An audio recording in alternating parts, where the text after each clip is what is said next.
오늘 은혜 받으신 하나님 말씀 함께 보도록 하겠습니다.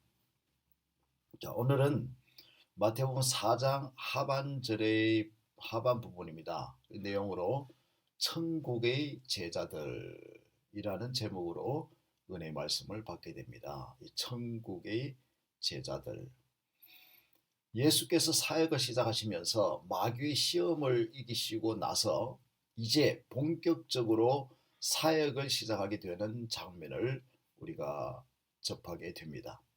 여기서 우리는 천국은 어떤 것이며 그 나라의 복음은 무엇이며 그 나라를 위해 선택된 제자들은 어떻게 살아야 하는지를 배우면서 오늘날 우리가 주님의 제자로 살아간다는 것은 무엇인지 돌이켜 보며 천국의 제자답게 살아가기 위해 은혜 받는 복된 시간 되시기 바랍니다.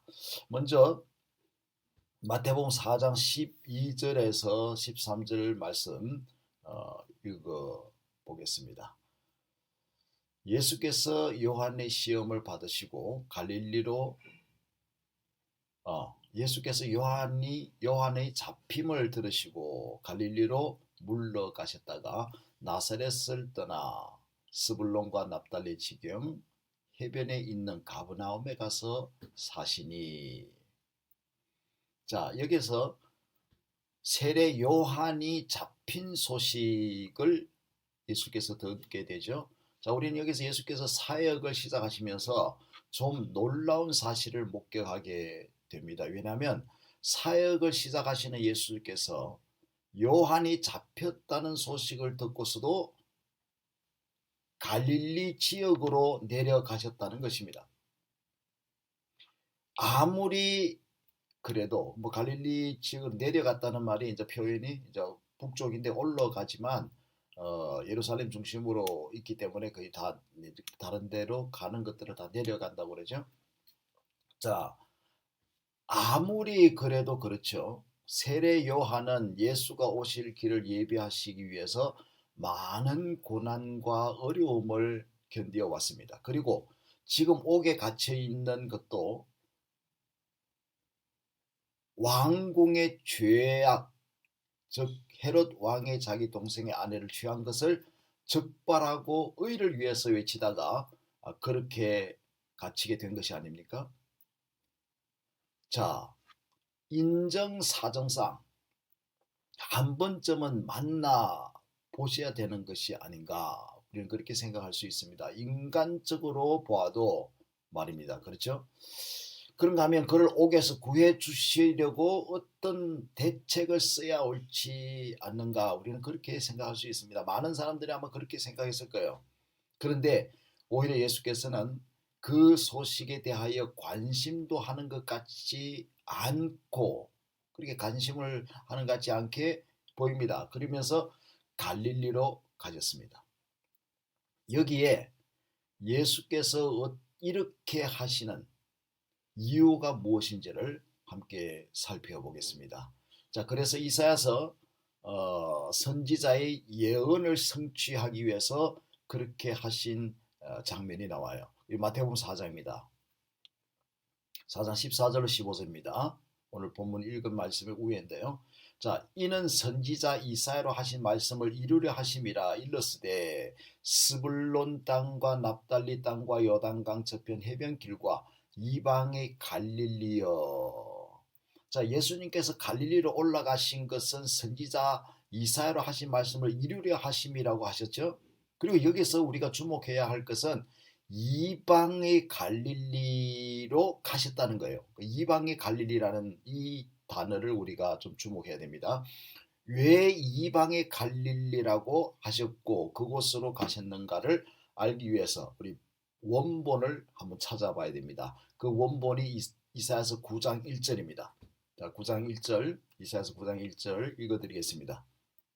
전에 고통하던 자에게 흑암이 없으리로다. 옛적에는 여호와께서 스불론 땅과 납달리 땅으로 멸시를 당케 하셨더니 후에는 해변길과 요단 저편 이방의 갈릴리를 영화롭게 하셨느니라. 여기 이방의 갈릴리라고 나오죠. 자, 갈릴리가 왜 이방의 갈릴리가 되었는지를 열왕기상 9장에서 찾아보게 됩니다. 열왕기상 9장 11절입니다. 9장 11절. 원래는 유다 땅이고 이스라엘 백성들의 땅인데 왜서 이 이방 땅이 되었는가? 이방인들이 갈릴리가 되었는가? 열왕기상 9장 11절의 말씀입니다. 갈릴리 땅의 성읍 20을 히랍에게 주었으니, 이 갈릴리 땅의 성읍들이 여러 개 있는데 20을 히랍에게 주었다. 그리고 20개 성읍을 주었다는 거죠. 근데 한 번에 다 준 게 아닙니다. 조금씩 이렇게 파란 건데 이게 누가 줬냐면 좀 이따 설명드릴게요. 주었으니 이는 두로 왕 히랍이 솔로몬에게 그 온갖 소원대로 백향목과 잣나무와 금을 시공하였음이라. 자, 솔로몬이 왕으로 이스라엘 백성들을 통치할 때에 갈릴리 땅의 성읍들을 20개 성읍을 두로 왕 히랍에게 넘겨 주었다는 것입니다. 그 이유는 여기서도 말씀 나왔지만 두로 왕 히랍이 솔로몬에게 온갖 소원대로 백향목과 잣나무와 금을 지공하였기 때문입니다. 지공이라는 것은 이제 쯔주했다는 말이죠. 때문입니다. 자, 그런데 이 땅이 무슨 땅으로 일컬어지냐면 가불 땅이라고 불려집니다. 자, 우리가 요즘 수요일 날에 그 열왕기 하를 배우면서 거기에 다윗이 지금 이스라엘의 통합 왕으로 되어서 여러 나라들을 다 빼앗고 그렇게 승승장구하는 이때에 히랍 왕이라고 나오죠. 거기에 백향목과 나무 제목들이 제일 많이 나오는 그런 거기에 있는 그 지금 히랍 왕을 지금 얘기합니다. 그래서 많은 것들을 이제 제공했죠. 이 다윗 솔몬이 이제 왕이 있을 때 제공했는데, 자, 어떻게 돼서 이게 가불 땅이라고 하는가? 이방인의 땅으로 이렇게 팔아지면서 넘겨지면서 이게 가불 땅이라 했는가? 자, 물론 이것을 이제 대가를 또 주고 산 것인데 히라 왕이 너무나 이제 솔몬 왕에게 많은 것을 했기 때문에 이제 준 땅이 별로 쓸모없는 땅으로 지금 되어버린 거예요. 쓸모없는 땅을 줬다고 이제 그래 된 거예요. 열왕기상 9장입니다. 9장 12절 13절의 말씀을 읽어드리겠습니다. 히랍이 두로에게 와서 솔로몬이 자기에게 준 성읍들을 보고 눈에 들지 아니하여 이르기를 나의 형이여 내게 준 이 성읍들이 이러하뇨 하고 이름하여 가불 땅이라 하였더니 그 이름이 오늘날까지 이르니라. 자, 가불 땅이라고 한 것은 가치가 없는 땅이라는 뜻이죠. 메요짜즈, 가치가 없는 땅이라는 뜻이고요. 그런 의미에서 예수께서 이 갈릴리 땅으로 오신 것은 이사야 선지자 하신 말씀을 이루려 하심이라고 하셨죠. 자, 그 이사야서에서 이제 금방 읽은 이사야서 9장 1절 위에서 읽었는데 2절에 보시면 이 2절의 말씀이 마태복음 4장 16절의 말씀과 어울리는 말씀인데요. 같은 말씀인데 흑암에 행하던 백성이 큰 빛을 보고 사망의 그늘진 땅에 거하던 자에게 빛이 비추도다. 이 말씀은 이는 이스라엘 백성들이 포로로 잡혀갈 때에도 제일 먼저 잡혀가고 수많은 고통과 모욕을 당한 곳이기도 합니다. 그래서 이곳의 영광을 회복시키고 빛을 비추게 하시기 위해 오셨다는 것을 지금 반영하고 있는 장면입니다. 예수께서 이방의 갈릴리로 가신 것은 하나님의 예언의 말씀을 이루는 것이었죠. 그리고 아무런 가치도 없고 쓸모없는 땅에서 그리고 수치와 모욕을 당하던 곳 갈릴리에서 사역을 시작하시고 갈릴리에서 사역을 마치시는 것을 우리는 보게 됩니다. 자, 그런 의미에서 예수님의 복음 사역이란 정치적인 것이나 사회적인 것을 떠나서 성경의 말씀을 이루는 것임을 깨닫게 하십니다. 자, 나는 우리가 한번 적용을 한다면 나는 기독교가 가장 무력하다고 생각하지는 않았는가? 우리가 예수를 믿다 보면 이 기독교가 뭐 아무런 힘이 없는 것 같이 생각되지 않습니까? 정의를 위해서 살다가 어려운 일을 당해 기도해도 아무런 응답이 없는 예수를 우리는 어떻게 생각하면서 살았습니까? 그리고 또 앞으로도 이런 일들이 있다면 어떻게 이것을 살 것입니까?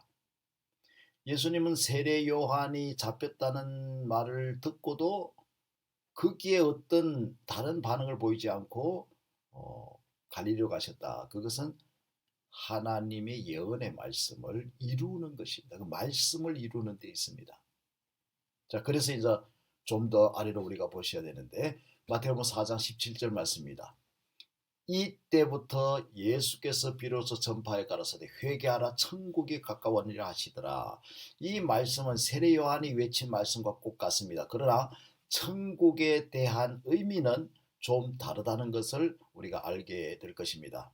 자, 왜냐하면 천국의 의미가 예수님께서 말씀하시는 것이 좀 다릅니다.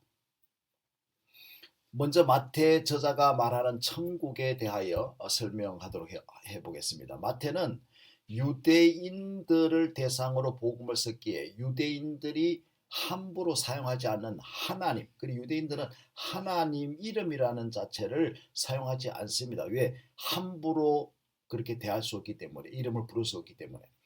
그래서 딱 우리 그 아버지의 이름을 함부로 이렇게 부르지 않는 것처럼 그렇게 하나님이란 단어를 잘 쓰죠. 그래서 그 단어 대신 천국이라는 단어를 사용하게 됩니다. 그래서 천국이라는 단어는 원어에서 마실레이아인데 하나님의 나라라는 뜻입니다. 그 의미를 가지고 있습니다. 자, 그런 의미에서 마태는 하나님의 나라를 강조하기 위해 마태복음서를 썼다고 말할 수 있습니다.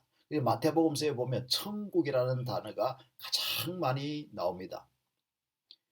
이 뭐 우리가 위에서도 말씀을 보면 알겠죠. 뭐 마태복음 3장 2절 그리고 마태복음 5장 3절 심령이 가는 자는 복이 있나니 천국이 저기 것이며 하고 8장 11절에 그리고 13장에는 천국은 마치 그러면서 많은 비유들을 말씀하신, 그리고 마태복음 25장 이 전체 마태복음에서는 이 천국이라는 단어를 가장 많이 사용했는데 그것이 곧 하나님의 나라라는 뜻입니다. 그래서 이 마태복음의 여러분 주제를 보시면 알죠. 저희가 마태복음 강의할 때 주제를 뭐로 달았죠? 하나님의 나라예요. 하나님의 나라를 중심으로 지금 이 마태복음 저자에 의해서 함께 배우고 있는 것입니다. 자, 세례 요한이 바라던 그 천국이 그러면 예수님과 뭐가 좀 다른가?